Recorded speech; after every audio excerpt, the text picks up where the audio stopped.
মা, আমাদের খুব খিদে পেয়েছে, চলো না জঙ্গল থেকে একটা বাঘ ধরে খাই। অনেককাল আগে এক জঙ্গলে বাস করত এক গরু ও তার ছোট্ট দুটো ছানা। তারা সারাদিন বনের এদিক ওদিক ঘুরে ঘাস খেত, আর দিন শেষে তারা তাদের ঘরে ফিরে যেত।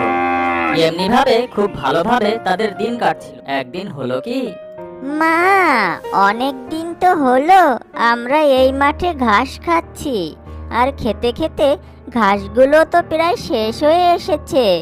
এখন যেটুকু ঘাস বাকি আছে তাও যদি আজ আমরা খেয়ে ফেলি, তাহলে কাল আমরা কি খাবো মা? হ্যাঁ সোনা, তুমি একদমই ঠিক কথা বলেছ। আমি তো এই বিষয়টা একবারও ভেবে দেখিনি।